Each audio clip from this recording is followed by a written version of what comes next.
Welcome back to Houston Life. The holidays are supposed to be a joyful time, but for many of us, it can feel overwhelming. People have work deadlines, family expectations, and those to-do lists that never seem to end. So the season sometimes can feel like it's running us instead of the other way around, It Eric. is so true. So balance may not exist during the holidays, but our next guest, Houston-based speaker and author Carol Enneking, says rebalancing is the key to surviving and actually enjoying the season. Carol, welcome to the show. It's so nice to meet you. This is something I think a lot of people can relate to because finding balance, you hear work-life balance. People want to spend their time doing the things they love and maybe less time doing the headachy things. Why is this such a struggle for so many of us? You know, I think there's a lot to that question, but I think part of it is we have so much available to us now. We've got videos that show us how to have the most amazing life, the best parties, the best everything.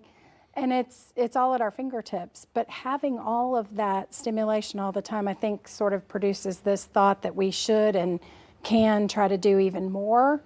And maybe we get caught up in chasing that and we're not really thinking about, is this even the right thing to do? Or is this what I ought to be spending my time on? And I think in our quest to have it all, we confuse that with trying to do it all. And life isn't about doing it all, it's about picking what matters the most. And having some powerful yeses and also being able to give some powerful nos so that you have that margin to be able to enjoy the things that matter the most. Yeah, and your book, the Rebalancing Act. I mean, it's a clever title. It's a fun play on words, and it's a great cover and book. But you really put a lot of thought into this because you saw what were you finding when you were talking to people and through your own life experience? So if you would have asked someone who knew me 10 or 15 years ago to describe me, maybe it would have been at my funeral or something like that, and they say, what did Carol stand for? They would have said things like, she gets so much done, I don't know how she does it all, she's always busy, she's a go-getter, she's stressed, she probably doesn't have a lot of time for fun. And I thought, I don't want to be known for that. I don't want to be known for just doing so much. And I was really wearing myself out. And I think it's a common problem, especially for those of us working, juggling family, all the things. And I finally, I think, started to think about what kind of life do I really want to lead? What do I want to be doing? And why am I spending so much time doing what I think others expect me to do or what society says I should be doing? So that was part of it. And then I had some health situations that really sort of forced that thought into the forefront of my mind, like, okay, you got to let something go. You can't just keep burning the candle at both ends. It takes its toll on your health, on your relationships, on every aspect of your life. And so for me, the legacy I wanted to leave had more to do with what kind of parent do I want to be? What kind of world do I want to leave for my children? What kind of mark do I want to make on that world? And then how am I going to do more of that?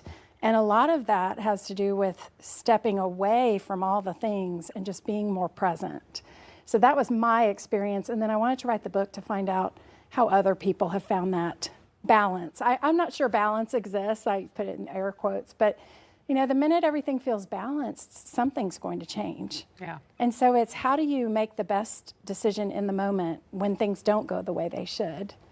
And how do you make sure you're staying true to what you value most instead of just getting caught up in the cycle of doing so much? It is nice to know that we are not alone. All of us are not alone in our struggle to find balance. You have more than 30 years as a business leader, a global consultant. When you were diagnosed with breast cancer, as you just mentioned, your health issues, this was a reset period for you in your life where you had to step back and reevaluate. For many of us, that evaluation or reevaluation process doesn't happen until we have a major life event or a tragedy or a big illness. And that's part of the reason you wrote this book. You want people to reevaluate now Without the big tragedy, exactly. Yes. so they can refocus their life. Right. I'm on a mission to help people redefine success before it redefines them. Wow. Because if you don't act with intentionality, pretty soon years will just fly by and you'll be thinking, wasn't I going to do something that mattered? Wasn't I going to step away from this cycle? It's like being on the treadmill and never jumping off and never changing. And so for me with the breast cancer, I mean, that was part of it. Also, I mean, I went through a divorce that was sudden. I reset my career. I've had a lot of things kind of hit me by surprise, but it all caused me to take stock and say, what really matters? And by letting go of what I thought mattered, it's made space for what could be. And so here I am with the love of my life. I've met the most amazing man. We're so happily married. We have a wonderful life together, and none of that would have been possible if I had stayed on the road I was on. That is so true. I mean, divorce is earth-shattering for so many people, and it is devastating. But without your divorce, you wouldn't have this new man. Yeah, so I wanted to inspire some hope for people that through the tough stuff, you can come out better. But you got to stay true to what matters the most to you. And so that's why in the book, I interviewed 70 women and men and tried to find out from them what's worked to help you when you feel like you have too much. Life is, you're going down this road and it's not really the road you intended to be on. How do you pivot? How do you make changes? We're going to stick a pin in it right there, but don't worry, she is sticking around. Carol's sticking around. After the break, we're going to have more about what she learned, protecting your peace, and that's when Houston Life returns. Welcome back to Houston Life. If you've been feeling stretched thin this holiday season, do not worry, you are not alone. We've been chatting about rebalancing for the holidays instead of trying to make everyone else happy. Carol Enneking, thanks so much for continuing this conversation. She is the author of The Rebalancing Act, Wisdom from Working Women for Success That Matters. You have a concept that's called pause, pivot, and proceed. So when it comes to resilience, that's not about avoiding the problem or the chaos altogether. It's about dealing with what just happened, right? Delayed flight, unexpected marriage ending, something like that.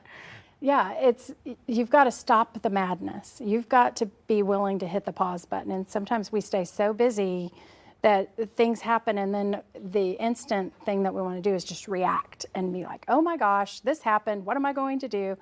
But if we can pause and say, okay, it happened. How are we going to move on? And flip the conversation so it's about what do we do next? So you've got to be able to pause long enough to make that pivot, because like I said, the minute anything's balanced, you have to rebalance. So when things go wrong, flights are delayed, you burn the pie, whatever it is, you've got to figure out what to do next. And so if you can catch yourself in those moments and really examine your motivations and ask yourself questions like, does this matter?